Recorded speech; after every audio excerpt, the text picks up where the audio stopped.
And Mohsen bhai, see, your work, the work that you do, is inspired by folk culture, heritage, and your own regional identity, right? When people call that aesthetic of yours Pendu, do you think they're criticizing the work, you, or the culture itself? मैं इसको मेरे ख्याल से आपको इस तरह से भी इसका आंसर करना चाहूँगा। अभी आप अगर पंजाबी म्यूजिक सुनो ना तो हर कूल लड़की भी सुन रही है, बॉय भी सुन रहा है, लेकिन हर कोई सुन रहा है, हर किसी के ऊपर वो रील्स बन रही हैं और चीज़ें लग रही हैं। कॉन्सर्ट पे जाने के लिए दुनिया फ्लाई करके जा रही है।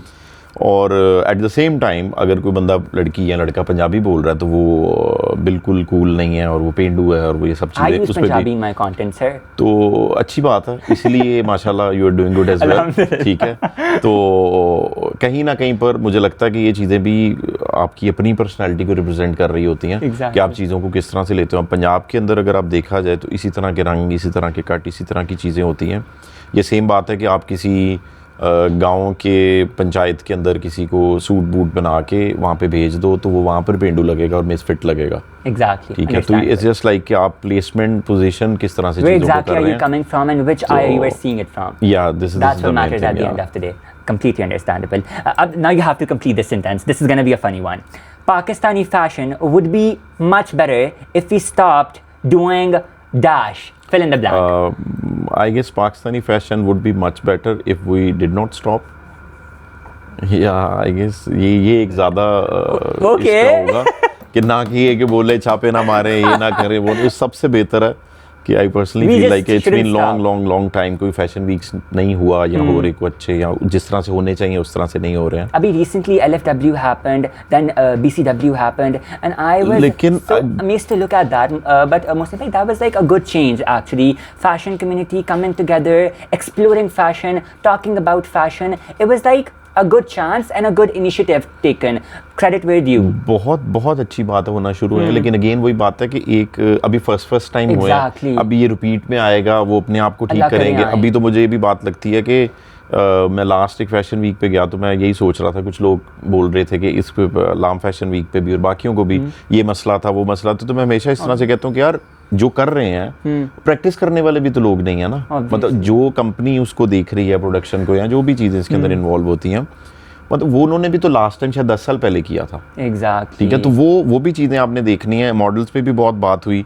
अब फैशन वीक्स नहीं हो रहे थे तो एक लड़की बहुत अच्छी हो सकती है, बहुत प्यारी हो सकती है, बहुत अच्छी सेल्स जनरेट कर सकती है, लेकिन एक with so much respect 5 foot की लड़की मॉडल नहीं हो सकती। एग्जैक्टली, ठीक है। तो ये यहाँ पर आपको समझना पड़ेगा, जब तक फैशन वीक्स नहीं होंगे तो तब तक मुझे लगता है आपकी जो सुपर मॉडल्स हुआ करती थी, मतलब मैं बैक से जब काम किया करता था, राबिया भट्ट, महरीन सैयद, तब तो नाम भी भूल गए हैं, नादिया, सिबल, तो याद आ रहे हैं। तो वो एक ज़माना था जो हम जब बैक स्टेज हम काम किया करते थे तो तब नूरे भट्टी, तो हमने ये देखा हुआ है। तो अब ये कि बहुत अच्छी बात है, इंडस्ट्री काफ़ी डिफरेंट हो गई है। लेकिन अगेन जहाँ पर ये लड़कियां फिट होती हैं वहाँ पे जो आजकल कुछ एक ट्रेंड आ गया है, जो लड़कियां हैं मुझे लगता है वो रैंप पे फिट नहीं हो पाएंगी। तो इसलिए जब तक आपका फैशन वीक नहीं होगा तो वो किस तरह से कोई होगा कि वो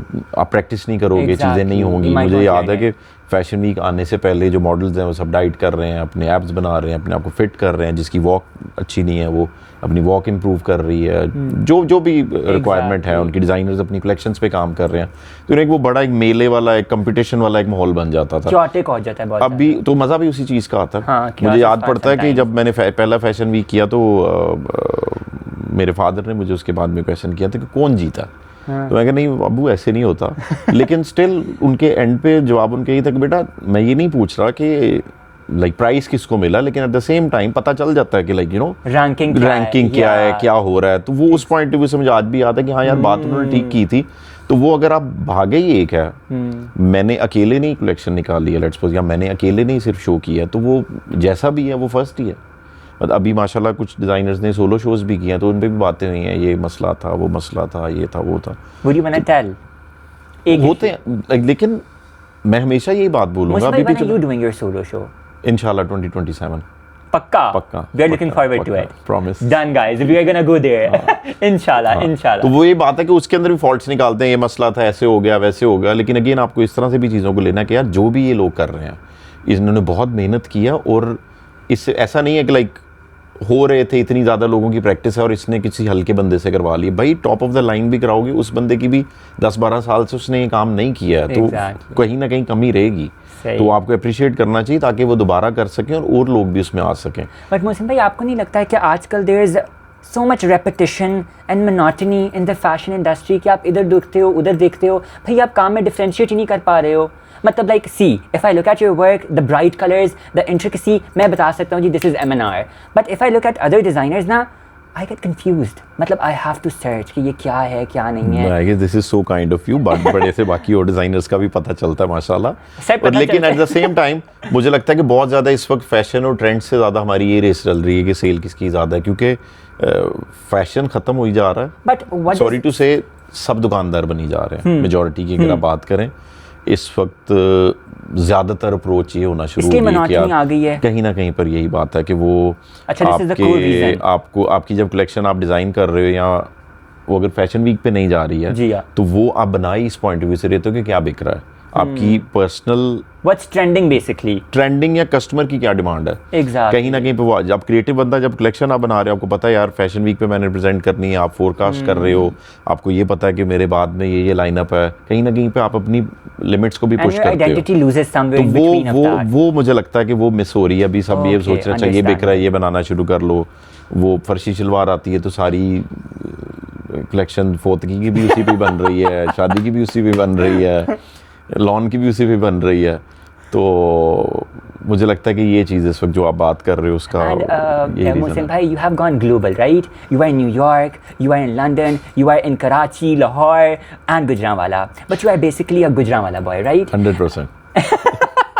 And you in the Brown Girl magazine said, and I quote, "When I first started out, it was very difficult to create a space for myself. The industry can be very uninviting and clannish. What exactly did you experience in the industry that made you describe it as uninviting and clannish?" Please be clear about it. मुझे लगता है कि मैं इसका बड़ा clear आपको answer करता हूँ। वो जो चीज़ थी ना, ठीक है, आज मुझे लगता है वो बहुत ज़रूरी थी, वो होनी चाहिए थी, रगड़ा लगना, ठीक है। अगर वो मुझे बहुत अच्छे से वेलकम किया जाता है, किसी को भी और किया जाएगा, तो वो शायद मैं समझता कि यार बड़ी आसानी से ये चीज़ें मिल गई हैं, बड़ी आसानी से हो गया, तो आप समटाइम चीज़ों को फॉर ग्रांटेड भी लेते हो जी। मैं तो एटलीस्ट ज़रूर लेता। तो मुझे लगता है कि वो जो एक पुश मिला था, वो जो एक चीज़ थी कि नहीं यार करना है कुछ, या यहाँ पर फैशन वीक हुआ करना तो इनवाइट नहीं आया करता था, तो वो वहाँ से जर्नी शुरू होना कि नहीं फिर इनवाइट आना शुरू। अब अल्हम्दुलिल्लाह ऐसा भी है कि मतलब शायद कहने में अजीब लगेगा कि नाम लिखा होता है सीट के ऊपर, तो वो सारा एक जो जर्नी है ना, तो वो मुझे आज भी जाता हूँ किसी फैशन वीक पे तो वो याद आ जाता है सब कुछ कि यार इनवाइट चेक करके भी पासेस अरेंज किया करते थे। तो आज ये है कि माशाल्लाह वो जो खड़ा होता है वो इनवाइट भी नहीं देखता, तो भाई आ जाए। तो वो जो एक खूबसूरत सफ़र है ना, वो आई एम श्योर मेरे अलावा बड़े हो से और लोगों का भी होगा, तो वो कहीं ना कहीं पर आपको वैल्यू करता है। और अगर बहुत आसानी से सब चीज़ें हो जाएं तो फिर वही बात है कि फिर इसकी वैल्यू ना हो। जो भी ज़िंदगी में चीज़ आपको मुश्किल से मिलती है वो डिज़र्व करती है मुश्किल होना। तो आसान चीज़ें तो फिर इतनी वर्थ ही नहीं रखती ना जो आसानी से मिल जाती है। These days ना designers have very beautiful names of their collections, ठीक है, लेकिन क्या होता है कि जो नाम होता है ना वो उनकी कलेक्शन के अंदर अक्कासी नहीं कर रहा होता है। But when we come to you, your name is reflecting throughout the entire journey, your shoot and your collection itself. What is it that you do different that others do not? इसका मेरे ख्याल से एक simple formula यही है कि जब collection बन रही होती है तो उससे पहले ही सोच लिया जाता है कि इसका कॉन्सेप्ट थोड़ा सा मतलब बेसिक यू कैन से, ऐसी मैं वो बहुत वो बढ़ाने वाली बातें नहीं करना चाह रहा, लेकिन ये कि हाँ एक बेसिक आइडिया होता है कि यार ये क्या इसका थीम होगा या किस तरह के कपड़े होंगे, क्या कहाँ पे हम इसे शूट कर रहे होंगे, क्या नाम होगा। जैसे अभी मैं रिसेंट एक कलेक्शन पे काम कर रहा हूँ, मैं रोज़ ऑलमोस्ट गुजरांवाला लाहौर का चक्कर लगा रहा था। तो रावी मैं अक्सर फ़ोन पे होता हूँ, मैं अपने ड्राइवर को पूछता हूँ कहाँ पे उधर रावी आने वाला है, रावी जाने वाला है। तो मैं next collection name is Ravi, वो उसी के अराउंड सारा शूट कॉन्सेप्ट चीज़ें चल रही हैं। तो ऐसे अचानक ही गाड़ी में बैठ के सोचा कि मैं यार ये बहुत जगह देखते हैं, इंस्पिरेशन लेते हैं and then you create the collection. मतलब मोस्टली मेरी जो कलेक्शन होती हैं वो ऐसी जगहों पे ही होती हैं जहाँ से मेरा बहुत ज़्यादा एक रिलेशन रहा है, लाइक जाके देखनी पड़े तो फिर तो वो मज़ा नहीं आता ना। मतलब जैसे रावी है मेरा ऑलमोस्ट हर दूसरे दिन मैं रावी का 2-3 दफा Like नाम we're coming सुनता to हूँ कि Lahore, आ going to जा रहा Gujranwala. हूँ Understandable. कि गुजर गया रावी आने वाला है। And from textile mills of Gujranwala to becoming one of the